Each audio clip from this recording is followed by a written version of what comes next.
जे अहुदा मिल गया भी सानू मेयर की कुर्सी पर बिठा दो फिर सारा कुछ चंगा है, जे मेयर की कुर्सी पर नहीं बिठाया फिर सारा कुछ ही माड़ा। मैनू बठिंडे का कोई कांग्रेस लीडर दे जो सुखबीर के खिलाफ ही बोलिया हो, ये जो चिट्ठियाँ लिख रहे सोनिया गांधी ने कहा सुखबीर ते हरसिमरत के खिलाफ बोले कभी? SHO मेरा ला दो, पटवारी मेरा ला दो, ये पॉलिटिक्स होंदी है कि तुसीं थाणेदार लाने। मनप्रीत बादल दी नहीं उवें चलदी जिवें जयजीत कहंदे ने उवें हुंदा गा। असी भी अकाली दल चों आए सी, नवजोत सिद्धू भी अकाली दल चों आया सी, कैप्टन साहब भी अकाली दल चों आए सीगे। Arjun is a US citizen. ये बददिमागां नूं समझ नहीं आउंदी कि जिहड़े बोलदे आ। लाडी ने जे किसी हस्पताल फोन किया होवे तो मैं सारी उम्र उहदा पानी भरूंगा।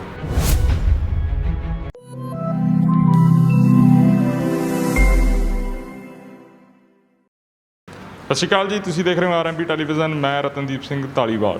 ਜਿੱਥੇ ਇੱਕ ਪਾਸੇ ਪੰਜਾਬ ਦੀ ਰਾਜਨੀਤੀ ਦੀ ਅਸੀਂ ਗੱਲ ਕਰਦੇ ਹਾਂ, ਉੱਥੇ ਹੀ ਪੰਜਾਬ ਦੀ ਜਿਹੜੀ ਮੁੱਖ ਸੱਤਾਧਰ ਪਾਰਟੀ ਆ ਜਾਣੀ ਕਿ ਕਾਂਗਰਸ ਦੇ ਵਿੱਚ ਬੜੀ ਉਥਲ-ਪੁਥਲ ਹੋਈ ਪਈ ਆ। ਮਾਹੌਲ ਗਰਮੀ ਵਾਲਾ ਗਾ। ਪਰ ਜੇ ਅਸੀਂ ਬਠਿੰਡੇ ਦੀ ਰਾਜਨੀਤੀ ਦੀ ਗੱਲ ਕਰਦੇ ਹਾਂ, ਬਠਿੰਡੇ ਦੀ ਰਾਜਨੀਤੀ ਦੇ ਵਿੱਚ ਵੀ ਪਿਛਲੇ ਦਿਨੀ ਬੜਾ ਭੁਚਾਲ ਆਇਆ ਗਾ। ਮੁੱਖ ਮੰਤਰੀ ਸਾਹਿਬ ਨੂੰ ਇੱਕ ਮੰਗ ਪੱਤਰ ਦਿੱਤਾ ਗਿਆ ਗਾ ਹਰਵਿੰਦਰ ਸਿੰਘ ਲਾਡੀ ਜੀ ਦੁਆਰਾ। ਵੱਡੇ ਆਰੋਪ ਲੱਗੇ ਨੇ ਮਨਪ੍ਰੀਤ ਸਿੰਘ ਬਾਦਲ ਤੇ, ਉਹਨਾਂ ਦੇ ਰਿਸ਼ਤੇਦਾਰ ਨੇ ਜੈਜੀਤ ਜੌਲ, ਉਹਨਾਂ 'ਤੇ ਵੱਡੇ ਆਰੋਪ ਲੱਗੇ ਨੇ। ਅਸਲ ਦੇ ਵਿੱਚ ਚੱਲ ਕੀ ਰਿਹਾ ਗਾ? ਵੋਟਾਂ ਨੇੜੇ ਨੇ, ਇਸ ਕਰਕੇ ਆ ਮੁੱਦਾ ਕਿ ਵਾਕਿਆ ਦੇ ਵਿੱਚ ਕੋਈ ਸੱਚਾਈ ਵੀ ਹੈ। ਸਾਡੇ ਨਾਲ ਮੌਜੂਦ ਨੇ ਜੈਜੀਤ ਜੌਲ। ਜੌਲ ਸਾਹਿਬ ਸਵਾਗਤ ਹੈ। ਸਤਿ ਸ਼੍ਰੀ ਅਕਾਲ। ਸਤਿ ਸ਼੍ਰੀ ਅਕਾਲ ਜੀ। ਸਤਿ ਸ਼੍ਰੀ ਅਕਾਲ। ਜੌਲ ਸਾਹਿਬ ਮੰਗ ਪੱਤਰ ਜੀ ਜੌਲ ਸਾਹਿਬ ਮੰਗ ਪੱਤਰ ਦਿੱਤਾ ਗਿਆ ਗਾ ਪਿਛਲੇ ਦਿਨੀ ਹਰਵਿੰਦਰ ਸਿੰਘ ਲਾਡੀ ਦੁਆਰਾ। ਵੱਡੇ ਆਰੋਪ ਲਾਏ ਗਏ ਨੇ, ਇੱਥੋਂ ਤੱਕ ਕਹਿ ਦਿੱਤਾ ਗਿਆ ਵੀ ਕੀ ਪਤਾ ਮਨਪ੍ਰੀਤ ਬਾਦਲ ਕਦੋਂ ਅਕਾਲੀ ਦਲ 'ਚ ਮੁੜ ਸ਼ਾਮਲ ਹੋ ਜਾਣ। ਕੀ ਕਹਿਣਾ ਚਾਹੋਗੇ? ਪਹਿਲੀ ਗੱਲ ਤਾਂ ਜਿਹੜੇ ਇਹ ਜਗ੍ਹਾ ਹੈ, ਮੈਨੂੰ ਪਤਾ ਨਹੀਂ ਸੀ ਵੀ ਤੁਸੀਂ ਇੱਕ ਪੋਲੀਟੀਕਲ ਮੇਰੇ ਤੋਂ ਕੋਈ ਸਟੇਟਮੈਂਟ ਲੈਣੀ ਹੈ। ਇਹ ਸਾਡੀ ਇੱਕ NGOs ਦੇ ਨਾਲ ਇੱਕ ਸਾਂਝੀ ਇੰਸਟੀਟਿਊਟ ਅਸੀਂ ਖੋਲ੍ਹੀ ਹੈ। ਇੱਥੇ ਪੋਲੀਟੀਕਲ ਸਟੇਟਮੈਂਟ ਦਿੰਦਾ ਮੈਂ ਚੰਗਾ ਨਹੀਂ ਲੱਗਦਾ, ਨੰਬਰ 1, ਕਿਉਂਕਿ ਇਹ ਇਸ ਜਗ੍ਹਾ ਦੀ ਵੀ ਮੈਂ ਕਹੂੰਗਾ ਇੱਕ ਤਰ੍ਹਾਂ ਦੀ ਇਹ ਬੇਅਦਬੀ ਹੋਊਗੀ ਕਿ ਮੈਂ ਇੱਥੇ ਇਹਨੂੰ ਪਲੈਟਫਾਰਮ ਬਣਾ ਰਿਹਾ ਬਠਿੰਡਾ ਕੋਵਿਡ ਕੇਅਰ ਨੂੰ। ਚਲੋ ਆਪਾਂ ਕਮਰੇ 'ਚ ਇੱਥੇ ਮੈਂ ਕੋਵਿਡ ਕੇਅਰ ਦੀ ਨਹੀਂ ਗੱਲ ਕਰਦਾ, ਅਤੇ ਮੈਂ ਜਿੰਨੇ ਵੀ ਸਾਡੇ NGO ਭਰਾ ਬੈਠੇ ਇਹਨਾਂ ਤੋਂ ਮਾਫੀ ਵੀ ਮੰਗਦਾ ਕਿ ਇੱਕ ਪੋਲੀਟੀਕਲ ਤੁਸੀਂ ਮੇਰੇ ਤੋਂ ਸਵਾਲ ਪੁੱਛਿਆ। ਹਰਵਿੰਦਰ ਲਾਡੀ ਨੇ ਜੋ ਕਿਹਾ ਉਹ ਬਿਲਕੁਲ ਬੇਤੁਕੀਆਂ ਗੱਲਾਂ ਕੀਤੀਆਂ, ਕਿਉਂਕਿ ਅਸੀਂ ਕਦੀ ਵੀ ਦੂਸਰੇ ਹਲਕੇ 'ਚ ਇੰਟਰਫੇਅਰ ਨਹੀਂ ਕਰਦੇ। ਤੁਸੀਂ ਮੇਰੇ ਤੋਂ ਬਾਅਦ ਚਾਹੇ ਹੁਣੇ ਬਾਹਰ ਜਾ ਕੇ ਸਾਡੇ ਕਿਸੇ ਵੀ ਕਾਂਗਰਸ ਲੀਡਰ ਨੂੰ ਫੋਨ ਕਰੋ, ਚਾਹੇ ਸਾਡੇ ਡਿਸਟ੍ਰਿਕਟ ਪ੍ਰੈਜ਼ੀਡੈਂਟ ਅਰੁਣ ਰਾਵਣ ਜੀ, ਅਸ਼ੋਕ ਪ੍ਰਧਾਨ ਜੀ ਹੈ, ਕੇਵਲ ਜੀ ਹੈ, ਜਦੋਂ ਕੋਈ ਦਫ਼ਤਰ 'ਚ ਆਉਂਦਾ ਸੀ ਦੂਜੇ ਹਲਕੇ ਦਾ, ਚਾਹੇ ਉਹ ਤਲਵੰਡੀ ਸਾਬੋ ਦਾ ਹੋਵੇ, ਮੈਂ ਜਾ ਕੇ ਉਹਨਾਂ ਨੂੰ ਕਹਿੰਦਾ ਸੀ ਵੀ ਤੁਸੀਂ ਜਟਾਣਾ ਸਾਹਿਬ ਨਾਲ ਗੱਲ ਕਰੋ, ਇਹ ਸਾਡਾ ਹਲਕਾ ਨਹੀਂ। ਤੁਸੀਂ ਜਟਾਣਾ ਸਾਹਿਬ ਨੂੰ ਹੀ ਫੋਨ 'ਤੇ ਪੁੱਛ ਸਕਦੇ ਵੀ ਸਾਡੇ ਕੋਲ ਤਾਂ ਯਾਰ ਇੱਥੇ ਨਾ ਰਾਮਪੁਰਾ ਫੂਲ ਤਾਂ ਅਸੀਂ ਕਾਂਗੜ ਸਾਹਿਬ ਕੋਲ ਭੇਜ ਦਿੰਦੇ ਸੀ। ਦਿਹਾਤੀ ਦਾ ਵੀ ਅਸੀਂ ਕਹਿੰਦੇ ਸੀ ਨਹੀਂ ਅਸੀਂ ਕੰਮ ਨਹੀਂ ਕਰਨਾ ਗਾ। ਜੇ ਉਹਨਾਂ ਨੂੰ ਕੋਈ ਗਰਜ ਹੈ ਤਾਂ ਉਹਦਾ ਇੱਕ ਪਲੈਟਫਾਰਮ ਹੁੰਦਾ ਕਿ ਤੁਸੀਂ ਪਾਰਟੀ ਲੈਵਲ 'ਤੇ ਜਾਓ। ਹਰਵਿੰਦਰ ਲਾਡੀ ਨੂੰ ਕੌਣ ਜਾਣਦਾ ਸੀ ਪਹਿਲਾਂ? FM ਸਾਹਿਬ ਨੇ ਟਿਕਟ ਦਿੱਤੀ, ਸਾਡੇ ਕੋਟੇ 'ਚ ਆਇਆ PPP ਦੇ, ਉਦੋਂ ਟਿਕਟ ਦਿੱਤੀ, ਟਿਕਟ ਮਿਲੀ ਤਾਂ ਹਲਕਾ ਇੰਚਾਰਜ ਬਣਿਆ ਨਾ। ਜੇ ਟਿਕਟ ਹੀ ਨਾ ਮਿਲਦੀ ਤਾਂ ਕਿਹਨੇ ਪੁੱਛਣਾ ਸੀ? ਸੋ ਇਹ ਤਾਂ ਐਵੇਂ ਫਰਸਟ੍ਰੇਸ਼ਨ ਹੈਗੀ ਉਹਨਾਂ ਦੀ। ਇਟਸ ਵੈਰੀ ਅਨਫੋਰਚੂਨੇਟ, ਇਹ 'ਚ ਕੋਈ ਪੋਲੀਟਿਕਸ ਨਹੀਂ ਹੈਗੀ। ਸੋ ਉਹਨਾਂ ਨੇ ਬਣਾਉਣੀ ਆ ਤਾਂ ਬਣਾ ਲੈਣ। ਜੈਜੀਤ ਜੀ, ਉਹਨਾਂ ਦੇ ਨਾਲ ਸਰਪੰਚ ਸਾਹਿਬ ਗਏ ਨੇ, ਕਾਫੀ ਪਿੰਡਾਂ ਦੇ ਬਲਾਕ ਪ੍ਰਧਾਨ ਗਏ ਨੇ, ਉਹਨਾਂ ਬਾਰੇ ਕੀ ਕਹੋਗੇ? ਉਹਨਾਂ ਦੇ ਹਲਕੇ ਦੀ ਉਹ ਜਾਣਨ ਜੀ, ਅਸੀਂ ਤਾਂ ਆਪਦੇ ਬਠਿੰਡੇ ਸ਼ਹਿਰ ਬਾਰੇ ਗੱਲ ਕਰ ਸਕਦੇ ਹਾਂ। ਅਸੀਂ ਤਾਂ ਸ਼ਹਿਰ 'ਚ ਹੈਗੇ ਹਾਂ। ਪਿੰਡਾਂ ਦੇ ਸਰਪੰਚਾਂ ਨੂੰ ਕੋਈ ਪ੍ਰੋਬਲਮ ਹੈ ਉਹ ਆਪਦੀ ਪ੍ਰੋਬਲਮ ਉੱਥੇ ਰੱਖਣ। ਹੁਣ ਉੱਥੇ ਕਿਸੇ ਨੇ ਕਹਿ ਤਾ, ਕਿਸੇ ਲੀਡਰ ਨੇ, ਕਿ ਇਹ ਬੜੀ ਥੋੜ੍ਹੀ ਮਾਰਜਨ ਤੋਂ ਹਾਰਿਆ, 3 ਨੰਬਰ 'ਤੇ ਆਇਆ ਸੀ, 24-25 ਹਜ਼ਾਰ ਸਾਰੀ ਵੋਟ ਪਈ ਹੈ। ਅਸੀਂ ਫਿਰ ਵੀ ਉਹਦੀ ਸਪੋਰਟ ਕੀਤੀ। ਉਹਨੂੰ ਹਮੇਸ਼ਾ ਜਾਂ ਤਾਂ ਹੋਵੇ ਨਾ, ਅਸੀਂ ਪੈਰਲਲ FM ਸਾਹਿਬ ਨੇ ਪੈਰਲਲ ਕਿਸੇ ਬੰਦੇ ਨੂੰ ਉੱਥੇ ਖੜ੍ਹਾ ਕੀਤਾ ਹੋਵੇ ਕਿ ਅਸੀਂ ਇਸ ਬੰਦੇ ਨੂੰ ਪ੍ਰੋਪ ਅਪ ਕਰ ਰਹੇ ਕਿ ਇਹ ਹੁਣ FM ਦਾ ਬੰਦਾ, ਤੁਸੀਂ ਇਹਦੇ ਕੋਲ ਕੰਮ ਕਰਾਇਆ ਕਰੋ, ਇਹ ਇੱਕ ਰਿਜ਼ਰਵ ਹਲਕਾ ਹੈ, ਸਾਡਾ ਕੀ ਇੰਟਰਸਟ ਹੈ ਉਹਦੇ ਵਿੱਚ? ਜਾਂ ਤਾਂ ਹੋਵੇ ਨਾ ਲਾਡੀ ਦੇ ਪੈਰਲਲ ਕਿਸੇ ਨੂੰ ਅਸੀਂ ਸ਼ਹਿ ਦੇਤੀ ਹੋਵੇ। ਅਕਸਰ ਕੀ ਹੁੰਦਾ ਪੋਲੀਟਿਕਸ ਵਿੱਚ, ਤੁਸੀਂ ਕਿਸ ਪੈਰਲਲ ਬੰਦੇ ਨੂੰ ਸ਼ਹਿ ਦੇ ਦਿੰਦੇ ਹੋ। CM ਹੀ ਦੇ ਦਿੰਦਾ, ਕੋਈ ਲੀਡਰ ਦੇ ਦਿੰਦਾ, ਸ਼ਹਿ ਦਿੰਦਾ ਇੱਕ ਬੰਦੇ ਨੂੰ ਵੀ ਕੰਮ ਇਹਦੇ ਥਰੂ ਕਰਾਓ। ਇੱਕ ਵੀ ਬੰਦਾ ਦੱਸ ਦੇਣ ਵੀ ਕਿਸੇ ਨੂੰ ਅਸੀਂ ਕਦੀ ਫੋਨ ਕਰਕੇ ਉਹਨੂੰ ਕਦੀ ਪ੍ਰੋਪ ਅਪ ਕੀਤਾ ਹੋਵੇ? ਕਦੀ ਵੀ ਨਹੀਂ ਕੀਤਾ ਹੋਗਾ। ਛੋਟੀਆਂ ਛੋਟੀਆਂ ਗੱਲਾਂ, ਮਤਲਬ ਕਿ ਇਹ ਤਾਂ ਬੇਤੁਕੇ। ਇਹ ਵੀ ਕਿਹਾ ਗਿਆ ਜੋਜੋ ਸਾਹਿਬ ਵੀ ਜਿਹੜੇ ਆਪਣੇ MC ਨੇ, MC ਵੀ 18 19 ਉਹਨਾਂ ਨੂੰ ਟਿਕਟ ਦਿੱਤੀ ਗਈ MC ਇਲੈਕਸ਼ਨ ਦੇ ਵਿੱਚ, ਜਿਹੜੇ ਅਕਾਲੀ ਦਲ ਤੋਂ ਆਏ ਸੀ। ਸਾਡੀ ਕੋਈ ਬਾਤ ਨਹੀਂ ਪੁੱਛਦਾ, ਅਫਸਰਾਂ ਦੀ ਮਨਮਾਨੀ ਚੱਲਦੀ ਆ, ਅਫਸਰ ਜਿਹੜਾ ਉਹ ਕਹਿੰਦੇ ਆ ਉਹੀ ਲੱਗਦਾ ਗਾ, ਪੁਲਿਸ ਧੱਕਾ ਕਰਦੀ ਹੈ। ਇੱਥੋਂ ਤੱਕ ਗੱਲਾਂ ਕਿੰਨਾ ਦੇਖੋ, ਜਦੋਂ MC ਜੁਆਇਨ ਕਰਾਇਆ ਜਾਂਦਾ ਉਦੋਂ ਰੌਲਾ ਪਾਉਂਦੇ, ਜਿਹੜੇ ਪਾਉਂਦੇ ਆ ਅੱਬਲ ਦਾ ਪਾ ਕਿਹੜੇ ਰਹੇ ਆ। ਦੂਸਰੀ ਗੱਲ ਹੈ, ਜਦੋਂ ਜੁਆਇਨ ਕਰਾਇਆ ਕਹਿੰਦੇ ਆਪਣੇ ਪਰਿਵਾਰ 'ਚ ਵਾਧਾ ਹੋ ਗਿਆ। ਇੱਕ ਵੀ ਹਾਰਿਆ ਹੋਵੇ, 13 ਬੰਦੇ ਜੁਆਇਨ ਕੀਤੇ, 13 ਦੇ 13 ਹੀ ਜਿੱਤ ਗਏ, ਰਾਈਟ। ਪਹਿਲੀ ਵਾਰ ਹੋਇਆ 53 ਸਾਲਾਂ 'ਚ ਕਾਂਗਰਸ ਇੱਥੇ ਆਈ ਹੈ, ਮੇਅਰ ਬਣਿਆ 43 MC। ਇੱਥੇ ਤਾਂ ਕਾਂਗਰਸ ਕਦੀ 8 ਨਹੀਂ ਸੀ ਟੱਪੀ, 9। ਇਹਦੇ 'ਚ ਫਿਰ ਮੇਰਾ ਕਸੂਰ ਤਾਂ ਨਹੀਂ, ਕੋਈ ਮੇਰੇ ਕਰਕੇ ਤਾਂ ਜਿੱਤੇ ਨਹੀਂ ਜੀ। ਇਹ ਤਾਂ ਇੱਕ ਕਲੈਕਟਿਵ ਐਫਰਟ ਸੀਗਾ। ਇੱਕ ਮਸ਼ੀਨਰੀ ਹੁੰਦੀ ਆ ਪਾਰਟੀ ਦਾ, ਇੱਕ ਪੂਰੀ ਵੈਲ ਆਇਲਡ ਮਸ਼ੀਨਰੀ ਹੈ। ਉਹ ਸਾਰੇ ਪਾਰਟਸ ਨੂੰ ਇਕੱਠਾ ਕਰੋਗੇ ਤਾਂ ਮਸ਼ੀਨ ਚੱਲੂਗੀ, ਇਕੱਲੇ ਤਾਂ ਫਿਰ ਇਹ ਚੱਲਦੀ ਨਹੀਂ। ਜੇ ਅਕਾਲੀ ਦਲ ਤੋਂ ਬੰਦੇ ਆਏ ਸੀ ਅਤੇ ਫਿਰ ਫਿਰ ਅਸੀਂ ਵੀ ਅਕਾਲੀ ਦਲ 'ਚੋਂ ਆਏ ਸੀ, ਨਵਜੋਤ ਸਿੱਧੂ ਵੀ ਅਕਾਲੀ ਦਲ 'ਚੋਂ ਆਇਆ ਸੀ, ਕੈਪਟਨ ਸਾਹਿਬ ਵੀ ਅਕਾਲੀ ਦਲ 'ਚੋਂ ਆਏ ਸੀਗੇ 10 ਸਾਲ ਪਹਿਲਾਂ, 15-20 ਸਾਲ ਪਹਿਲਾਂ। ਫਿਰ ਤਾਂ ਇਹ ਤਾਂ ਫਿਰ ਪੂਰਾ ਸੂਤ ਹੀ ਨਹੀਂ ਹੋਣਾ ਗਾ। ਸਰਦਾਰ ਬਿਆਨ ਸਿੰਘ ਵੀ ਅਕਾਲੀ ਦਲ 'ਚੋਂ ਪਹਿਲੀ ਵਾਰ ਇਲੈਕਸ਼ਨ ਲੜੇ ਸੀ। ਜਿਹੜੀ ਇਹ ਗੱਲ ਕਹੀ ਗਈ ਹੈ ਵੀ ਦੁਬਾਰਾ ਅਕਾਲੀ ਦਲ 'ਚ ਜਾਣਾ ਮਨਪ੍ਰੀਤ ਬਾਦਲ ਨੇ, ਐਵੇਂ ਮਾਰੀ ਜਾਂਦੇ, ਸਾਡਾ ਕੀ ਉੱਥੇ ਬਚਿਆ ਅਕਾਲੀ ਦਲ ਦੇ ਵਿੱਚ। ਇਹ ਬੇਤੁਕੀਆਂ ਗੱਲਾਂ, ਬਿਲਕੁਲ ਹੀ ਬੇਤੁਕੀਆਂ ਗੱਲਾਂ। ਇਹ ਫਰਸਟ੍ਰੇਟਡ ਬੰਦੇ ਕਰਦੇ ਇਹੋ ਜਿਹੀ ਗੱਲਾਂ। ਕੋਈ ਇੱਦਾਂ ਦੀ ਵੀ ਗੱਲ ਆ ਵੀ ਜੇ ਆਪਾਂ ਗੱਲ ਕਰਦੇ ਹਾਂ, ਤੁਹਾਡੀ ਪਰਸਨਲੀ ਗੱਲ ਆਉਂਦੀ ਹੈ, ਜੈਜੀਤ ਜੌਲ ਦੀ ਗੱਲ ਆਉਂਦੀ ਆ, ਤਾਂ ਕਹਿੰਦੇ ਵੀ ਬਠਿੰਡੇ ਦੇ ਵਿੱਚ ਉਹਨਾਂ ਦਾ ਦਬਦਬਾ ਜ਼ਿਆਦਾ ਗਾ, ਮਨਪ੍ਰੀਤ ਬਾਦਲ ਦੀ ਨਹੀਂ ਉਵੇਂ ਚੱਲਦੀ ਜਿਵੇਂ ਜੈਜੀਤ ਕਹਿੰਦੇ ਨੇ ਉਵੇਂ ਹੁੰਦਾ ਗਾ। ਤੁਹਾਡੇ ਨਾਲ ਕੋਈ ਪਰਸਨਲ ਰੰਜਿਸ਼ ਜਾਂ ਇੱਦਾਂ ਦੀ ਕੋਈ ਗੱਲ? ਮੇਰੇ ਨਾਲ ਤਾਂ ਸਾਰਿਆਂ ਦੀ ਰਹਿੰਦੀ ਹੈ, ਕੋਈ ਐਡੀ ਪ੍ਰੋਬਲਮ ਨਹੀਂ। ਕਾਰਨ ਕਿਉਂਕਿ ਮੈਂ ਜਿਹੜਾ ਬੰਦਾ ਕਹਿੰਦੇ ਆਪ ਦੀ ਵਡਿਆਈ ਆਪ ਨਹੀਂ ਕਰੀਦੀ। ਜੇ ਤੁਸੀਂ ਕੰਮ ਕਰੋਗੇ, ਕਈ ਬੰਦੇ ਘਰੇ ਬੈਠੀ ਸੋਨੀਆ ਗਾਂਧੀ ਨੂੰ ਚਿੱਠੀਆਂ ਲਿਖੀ ਜਾਂਦੇ ਆ। ਇੰਨੀ ਮਹਾਂਮਾਰੀ ਫੈਲੀ ਹੋਈ ਹੈ, ਇੱਥੇ ਇਹਨਾਂ ਨੂੰ ਪੋਲੀਟਿਕਸ ਸੁੱਝਦੀ ਹੈ। ਜਿਹੜੇ ਬੰਦੇ ਚੰਡੀਗੜ੍ਹ ਗਏ, ਜਿਨ੍ਹਾਂ ਦੇ ਘਰੇ ਗਏ, ਉਹਨਾਂ ਨੇ ਕੀ ਕੀਤਾ ਕੋਵਿਡ ਵਿੱਚ?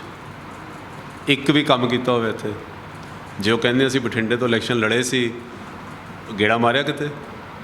ਕਿਸੇ ਦੀ ਸਾਰ ਲਿੱਤੀ ਕਿ ਆਹ ਪੇਸ਼ੈਂਟ ਬਿਮਾਰ ਹੈ, ਮੈਂ ਇੱਥੋਂ ਇਲੈਕਸ਼ਨ ਲੜ ਕੇ ਗਿਆ, ਮੈਂ ਉਹਦੀ ਸਾਰ ਹੀ ਲੈ ਲਵਾਂ, ਮੈਂ ਤਾਂ ਹਾਲ ਹੀ ਪੁੱਛ ਲਾਂ।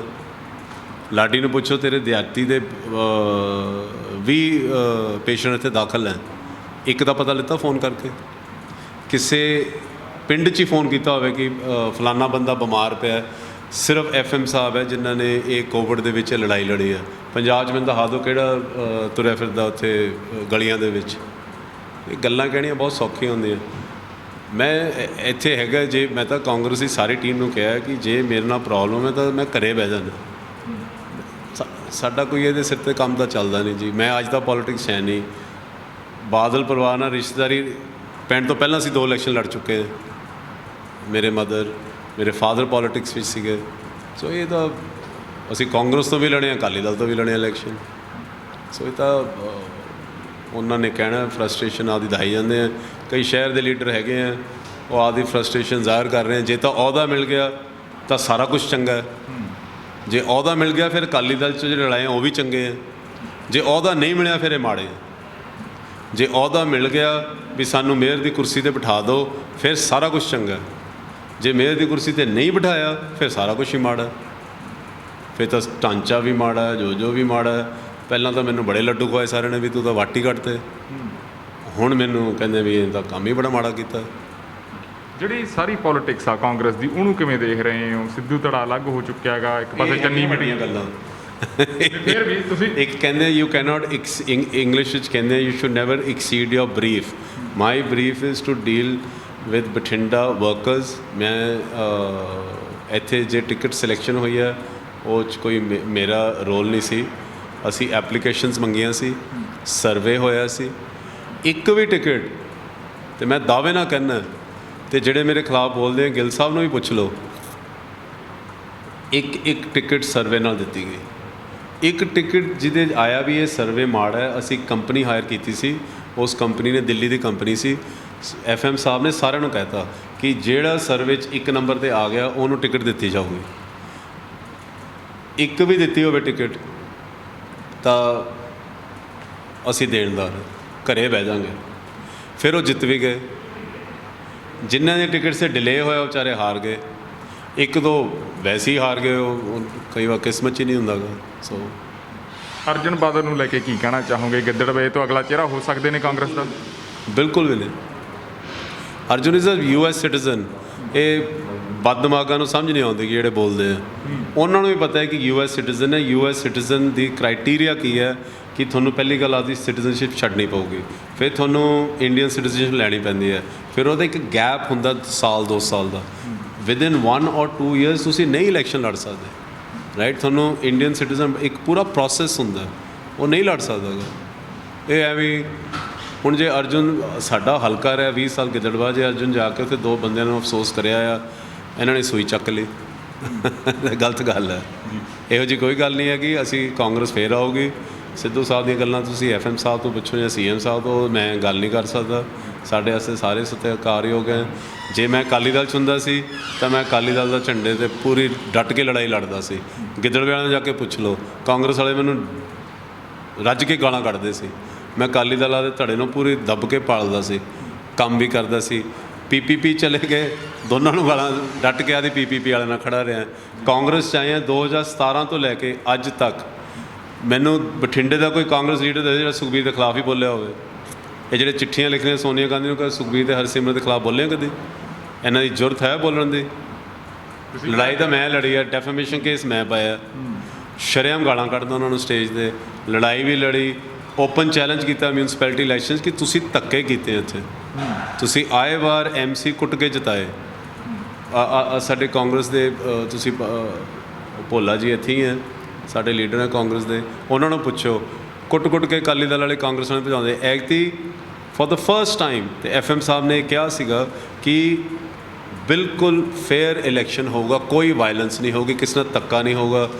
ਪੰਜਾਬ ਦੇ ਵਿੱਚ ਜਿਹੜੇ ਅੱਜ ਉੱਥੋਂ ਬੋਲ ਰਹੇ ਆ ਸਾਡੇ ਨਾਲ ਦੇ ਹਲਕੇ ਤੋਂ, ਉਹਨਾਂ ਨੂੰ ਪੁੱਛੋ ਕਿੰਨਿਆਂ ਦੇ ਕਾਗਜ਼ ਪਾੜੇ ਇਹਨਾਂ ਨੇ। ਇੱਥੇ ਇੱਕ ਵੀ ਕਾਗਜ਼ ਰਿਜੈਕਟ ਹੋਇਆ, ਇੱਕ ਵੀ ਬੰਦੇ ਨੂੰ ਅਸੀਂ ਜਿਹੜਾ ਕੋਈ ਬੰਦਾ ਆਜ਼ਾਦ ਵੀ ਖੜਾ ਹੋਇਆ, ਖੁੱਲ੍ਹੀ ਛੁੱਟੀ ਸੀ ਕਿ ਜਿਹੜਾ ਇਹ ਫੇਅਰ ਇਲੈਕਸ਼ਨ ਹੋਣਾ ਚਾਹੀਦਾ। ਇਹ ਤਾਂ ਸਾਨੂੰ ਅਕਾਲੀ ਦਲ ਤੇ BJP ਤੇ ਆਪ ਵਾਲੇ ਵੀ ਕਹਿੰਦੇ ਸੀਗੇ ਕਿ ਯਾਰ ਇਹ ਪਹਿਲੀ ਵਾਰ ਹੋਇਆ ਕਿ ਇੰਨਾ ਫੇਅਰ, ਕੋਈ ਲੜਾਈ ਨਹੀਂ ਹੋਈ ਕਿਤੇ ਵੀ, ਕਿ ਬਿਲਕੁਲ ਫੇਅਰ ਇਲੈਕਸ਼ਨ ਹੋਇਆ। ਤੇ ਜਿਹੜੇ ਬੋਲਦੇ ਆ ਉਹਨਾਂ ਨੇ ਆਪਦੇ ਹਲਕੇ ਧੱਕੇ ਕੀਤੇ। ਉਹ ਤੁਹਾਨੂੰ ਪਤਾ ਹੀ ਹੈ ਕੌਣ ਬੋਲਦਾ ਉਹਨਾਂ ਦੇ ਖਿਲਾਫ। ਜੀ, ਜੇ ਅਸੀਂ ਕੋਵਿਡ ਸੈਂਟਰ ਦੀ ਗੱਲ ਕਰਦੇ ਹਾਂ, ਇੱਥੋਂ ਦੀ ਗੱਲ 'ਤੇ ਆਉਣੇ ਆ, ਕਿਵੇਂ ਸਭ ਕੁਝ ਠੀਕ ਚੱਲ ਰਿਹਾ? ਜਿਵੇਂ ਪਹਿਲਾਂ ਆਕਸੀਜਨ ਦੀ ਘਾਟ ਸੀ ਜਾਂ ਸਿਲੰਡਰਾਂ ਦੀ ਘਾਟ ਸੀ? ਇੱਥੋਂ ਬਠਿੰਡੇ ਦਾ ਇੱਕ ਇੱਥੇ ਬੜਾ ਵੱਡਾ ਆਈ ਥਿੰਕ ਇਹਨਾਂ ਨੂੰ ਵਿਰਾਸਤ 'ਚ ਮਿਲਿਆ ਸੇਵਾ ਕਰਨਾ। ਇੱਥੇ 2 NGOs ਦੇ ਮੇਨ ਬੰਦੇ ਬੈਠੇ ਹੈ, ਸਮਰਪਣ ਤੋਂ ਬੈਠੇ, ਮੈਰੀ ਸਾਹਿਬ, ਪਾਂਦੀ ਸਾਹਿਬ ਕੋਲੇ ਬੈਠੇ ਹੈ। ਜਦੋਂ ਮੈਂ ਕਰੋਨਾ ਤੋਂ ਪਹਿਲਾਂ ਵੀ NGOs ਦੀ ਇਹਨਾਂ ਦੀ ਸੇਵਾ ਨੂੰ ਦੇਖਦੇ ਸੀ ਤਾਂ ਕੁਛ ਫੀਲਿੰਗ ਹੁੰਦੀ ਸੀ ਯਾਰ ਵੀ ਇਹ ਬੰਦੇ ਵਿਦਆਊਟ ਲਾਲਚ, ਵਿਦਆਊਟ ਐਨੀ ਦਿਸ ਥਿੰਗ, ਇਹ ਇੱਕ ਸੇਵਾ ਭਾਵਨਾ ਇਹਨਾਂ ਦੇ ਵਿੱਚ। ਜੇ ਬਠਿੰਡੇ ਦੇ ਲੋਕਾਂ ਨੇ ਸਾਨੂੰ ਵੋਟਾਂ ਪਾਈਆਂ, ਇਹਦਾ ਇਹ ਮਤਲਬ ਨਹੀਂ ਕਿ ਵੀ ਚਲੋ ਸਰਕਾਰ ਦੇ ਨਜ਼ਾਰੇ ਉਡਾਓ। ਜਦੋਂ ਬਠਿੰਡਾ ਸ਼ਹਿਰ 'ਤੇ ਭੀੜ ਪਈ ਤਾਂ ਲੋਕਾਂ ਨੇ ਸਵਾਲ ਉਠਾਉਣਾ ਕਿ ਜਦੋਂ ਸਾਡੇ 'ਤੇ ਭੀੜ ਪਈ ਸੀ ਕੀ ਇੱਥੋਂ ਦੇ ਸਿਆਸੀ ਲੀਡਰ ਉਸ ਟਾਈਮ 'ਤੇ ਖੜੇ ਹੋਏ ਸੀ ਆ ਕੇ ਸ਼ਹਿਰ ਵਾਲਿਆਂ ਨਾਲ, ਕਿ ਨਹੀਂ ਖੜੇ ਹੋਏ ਸੀ? ਇਹ ਸਵਾਲ ਉੱਠਦੇ ਹੈਗੇ ਕਿ ਕੀ ਮਨਪ੍ਰੀਤ ਸਿੰਘ ਬਾਦਲ ਨੇ ਔਖੇ ਸਮੇਂ 'ਤੇ ਆ ਕੇ ਲੋਕਾਂ ਦੀ, ਬਠਿੰਡੇ ਸ਼ਹਿਰ ਦੇ ਲੋਕਾਂ ਦੀ ਸੇਵਾ ਕੀਤੀ ਕਿ ਨਹੀਂ ਕੀਤੀ? ਜਦੋਂ ਇਹ ਕਰੋਨਾ ਦੀ ਪਹਿਲਾਂ ਮੈਂ ਮਾਰੋ ਮਾਰੀ 'ਚ ਅਸੀਂ ਇਕੱਠਿਆਂ ਨੇ ਰਾਸ਼ਨ ਵੰਡਿਆ, ਸਾਰਿਆਂ ਨੇ ਇਕੱਠੇ ਹੀ ਜਾਂਦੇ ਸੀ ਅਸੀਂ। ਐਗਤੀ ਵੀ ਜਦੋਂ ਇਹ ਹੋਇਆ ਤਾਂ ਇੱਕ ਸਾਰਿਆਂ ਨੇ ਇਕੱਠਿਆਂ ਨੇ ਮੀਟਿੰਗ ਕੀਤੀ, ਫਿਰ ਇਹ ਫੈਸਲਾ ਲਿੱਤਾ ਗਿਆ ਕਿ ਹਸਪਤਾਲਾਂ ਵਿੱਚ ਬਹੁਤ ਚਾਰਜਿੰਗ ਹੋ ਰਹੀ ਹੈ, ਗਰੀਬ ਬੰਦਿਆਂ ਨੂੰ ਬੜਾ ਮੁਸ਼ਕਿਲ ਹੋ ਰਿਹਾ। ਇੰਜੈਕਸ਼ਨਾਂ ਪਿੱਛੇ ਭੱਜ ਦੌੜ ਹੋ ਰਹੀ ਸੀ, ਮੰਜੇ ਪਿੱਛੇ ਭੱਜ ਦੌੜ ਹੋ ਰਹੀ ਸੀ, ਲੈਵਲ 3 ਮੰਜੇ ਪਿੱਛੇ, ਵੈਂਟੀਲੇਟਰ ਪਿੱਛੇ, ਕਦੀ ਫਰੀਦਕੋਟ ਭੇਜਣਾ, ਲੁਧਿਆਣਾ, ਚੰਡੀਗੜ੍ਹ ਇੱਕਦਮ, ਕਿਉਂਕਿ 60-70% ਪੇਸ਼ੈਂਟ ਦਿੱਲੀ ਤੋਂ ਆ ਗਏ ਸੀ। ਫਿਰ ਅਸੀਂ ਇਕੱਠੇ ਹੋਏ ਅਤੇ ਮੈਂ ਇਹਦੇ 'ਚ ਰੋਲ 60-70% NGOs ਦਾ ਹੈ ਕਿ ਇਹਨਾਂ ਨੇ ਈਗੋ, ਕੋਈ ਈਗੋ ਨਹੀਂ ਇਹਨਾਂ 'ਚ। ਸਿਆਸੀ ਬੰਦੇ ਤਾਂ ਫਿਰ ਵੀ ਈਗੋ ਆ ਜਾਂਦੀ ਹੈ ਕਿ ਵੀ ਯਾਰ ਵੀ ਫਲਾਨਾ ਕਿਵੇਂ ਅੱਗੇ ਆ ਗਿਆ, ਧਮਕਾ ਕਿਵੇਂ ਅੱਗੇ ਆ ਗਿਆ। ਇੱਕੋ ਪਲੇਟਫਾਰਮ 'ਤੇ 24 NGO ਇਕੱਠੇ ਹੋ ਗਏ, ਇੱਕੋ ਪਲੇਟਫਾਰਮ ਦੇ ਉੱਤੇ, ਅਤੇ ਦਿਨ ਰਾਤ ਸੇਵਾ ਕਰਦੇ ਇੱਥੇ। ਤੁਸੀਂ ਸਵੇਰ ਦੇ 3 ਵਜੇ ਇੱਥੇ ਆ ਜਾਓ, 2 ਵਜੇ ਆ ਜਾਓ, ਤੁਹਾਨੂੰ ਇੱਕ NGO ਦੀ ਟੀਮ ਮਿਲੂਗੀ ਜਿਹੜੀ ਐਸੇ ਟੇਬਲ 'ਤੇ ਜਿੱਥੇ ਆਪਾਂ ਕੰਟਰੋਲ ਰੂਮ 'ਚ ਬੈਠੇ ਹਾਂ, ਉਹ ਤੁਹਾਡੇ ਸਾਹਮਣੇ ਮੋਨੀਟਰ ਹੈ, ਉਹ ਪੇਸ਼ੈਂਟਸ ਅਸੀਂ ਦੇਖੋ ਸਾਰਾ ਚੱਲਦਾ ਹੈ। FM ਸਾਹਿਬ ਨੇ ਸ਼ੁਰੂ ਕਰਨਾ ਸੀ, ਕੁਝ ਸਾਨੂੰ ਸੀ ਵੀ ਪੈਸਿਆਂ ਦੀ ਕਮੀ ਸੀ, ਉਹਨਾਂ ਨੇ 40 ਲੱਖ ਰੁਪਈਆ ਮਤਲਬ ਕਿ ਪੈਸੇ ਦਿੱਤੇ, 20-25 ਮਸ਼ੀਨਾਂ ਆ ਗਈਆਂ। ਹੁਣ ਲੈਵਲ 3 ਦਾ ਪਲੈਨਿੰਗ ਹੈ ਸਾਡੀ। ਕੱਲ੍ਹ ਹੀ ਸਾਰਿਆਂ ਦੀ ਮੀਟਿੰਗ ਹੋਈ ਹੈ ਕਿ ਆਪਾਂ ਲੈਵਲ 3 ਫ੍ਰੀ ਕਰ ਦਈਏ ਬਠਿੰਡਾ 'ਚ। ਪਹਿਲਾ ਪੰਜਾਬ ਦਾ ਸੈਂਟਰ ਹੈ ਜਿਹੜਾ ਬਠਿੰਡੇ 'ਚ ਖੁੱਲ੍ਹਿਆ ਲੈਵਲ 2 ਜਿਹੜਾ ਫ੍ਰੀ ਦਿੱਤਾ ਫਸਟ ਟਾਈਮ। ਅਤੇ ਲੈਵਲ 3 ਵੀ ਅਸੀਂ 2 ਦਿਨਾਂ ਦੇ ਵਿੱਚ ਲੈਵਲ 3 ਖੋਲ੍ਹਣ ਜਾ ਰਹੇ ਹਾਂ। ਅਤੇ FM ਸਾਹਿਬ ਨੇ ਫੁੱਲ ਸਪੋਰਟ ਦਿੱਤੀ ਹੈ, ਪੈਸਿਆਂ ਵਾਸਤੇ ਵੀ ਕਹਿਤਾ ਵੀ ਜਿੰਨੇ ਪੈਸੇ ਲੱਗਦੇ ਆ।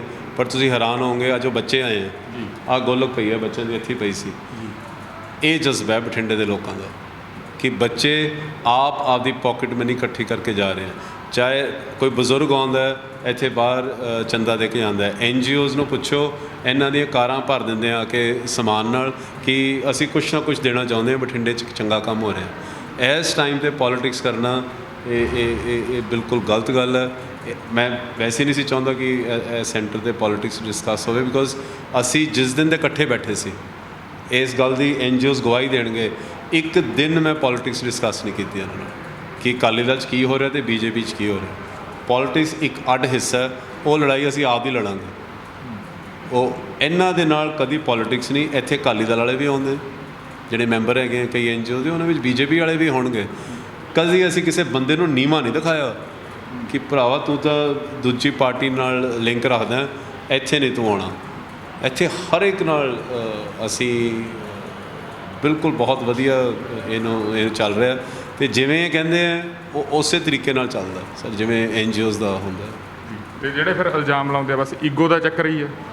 ਇਲਜ਼ਾਮ ਲਾ ਕੌਣ ਰਿਹਾ ਜੀ? ਨਾਂ ਤਾਂ ਲਓ ਨਾ। ਰਵਿੰਦਰ ਸਿੰਘ ਲਾਡੀ। ਹਾਂਜੀ, ਉਹ ਲਾਡੀ ਨੂੰ ਛੱਡੋ ਜੀ, ਉਹ ਦਿਹਾਤੀ 'ਚ ਹੈ।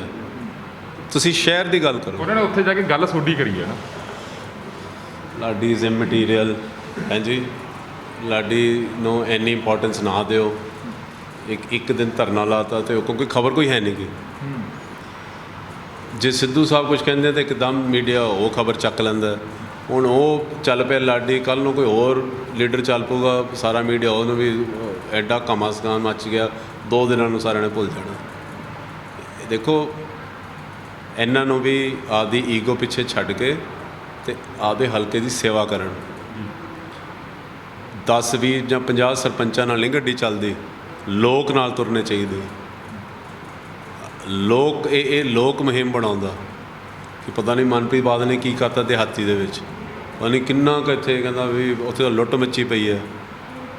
ਕੀ ਲੁੱਟ ਮੱਚੀ ਹੈ ਦੱਸੋ? ਨਾ ਤਾਂ ਲੋਕਾਂ ਨੂੰ ਦੱਸੇ ਨਾ, ਲੋਕਾਂ ਦੀ ਸੇਵਾ ਕਰੋ। ਕੋਵਿਡ ਦੀ ਬਿਮਾਰੀ ਦੇ ਵਿੱਚ ਬਠਿੰਡਾ ਦਿਹਾਤੀ ਦੇ ਬੰਦਿਆਂ ਨੂੰ ਮੰਜੇ ਨਹੀਂ ਸੀ ਮਿਲਦੇ। ਲਾਡੀ ਨੇ ਜੇ ਕਿਸੇ ਹਸਪਤਾਲ ਫੋਨ ਕੀਤਾ ਹੋਵੇ ਤਾਂ ਮੈਂ ਸਾਰੀ ਉਮਰ ਉਹਦਾ ਪਾਣੀ ਭਰੂੰਗਾ। ਜੇ ਕਿਸੇ ਹਸਪਤਾਲ ਨੇ ਇਹ ਫੋਨ ਕਰਕੇ ਕਹਿਤਾ ਹੋਵੇ ਕਿ ਫਲਾਣੇ ਨੂੰ ਮੰਜਾ ਦੇ ਦਿਓ, ਮੈਂ ਹਰਵਿੰਦਰ ਲਾਡੀ ਬੋਲਦਾ। ਐਵੇਂ SHO ਮੇਰਾ ਲਾ ਦਿਓ, ਪਟਵਾਰੀ ਮੇਰਾ ਲਾ ਦਿਓ। ਇਹ ਪੋਲੀਟਿਕਸ ਹੁੰਦੀ ਹੈ ਕਿ ਤੁਸੀਂ ਥਾਣੇਦਾਰ ਲਾਉਣੇ? ਇਹ ਤਾਂ ਗਲਤ ਗੱਲ ਹੈ। ਛੋਟੀ ਪੋਲੀਟਿਕਸ ਕਰਦਾ। ਜੈਜੀਤ ਜੀ ਤੁਸੀਂ ਸਮਾਂ ਦਿੱਤਾ, ਤੁਹਾਡਾ ਧੰਨਵਾਦ। ਥੈਂਕ ਯੂ ਜੀ। ਤੋ ਇਹ ਸੀ ਜੈਜੀਤ ਜੌਲ, ਜਿਹੜਾ ਕਾਂਗਰਸ ਪਾਰਟੀ ਦੇ ਵਿੱਚ ਮੁੱਦਾ ਚੱਲ ਰਿਹਾ, ਖਾਸ ਕਰਕੇ ਬਠਿੰਡੇ ਦੀ ਰਾਜਨੀਤੀ ਦੇ ਵਿੱਚ ਜਿਹੜਾ ਮੁੱਦਾ ਚੱਲ ਰਿਹਾ ਬਠਿੰਡੇ ਦੀ ਕਾਂਗਰਸ ਦੇ ਵਿੱਚ, ਉਸ ਨੂੰ ਲੈ ਕੇ ਕੁਝ ਸਵਾਲ ਸੀ। ਅੱਗੇ ਫਿਰ ਹਾਜ਼ਰ ਹੋਵਾਂਗੇ ਕੁਝ ਹੋਰ ਮੁਲਾਕਾਤ ਦੇ ਨਾਲ। ਧੰਨਵਾਦ।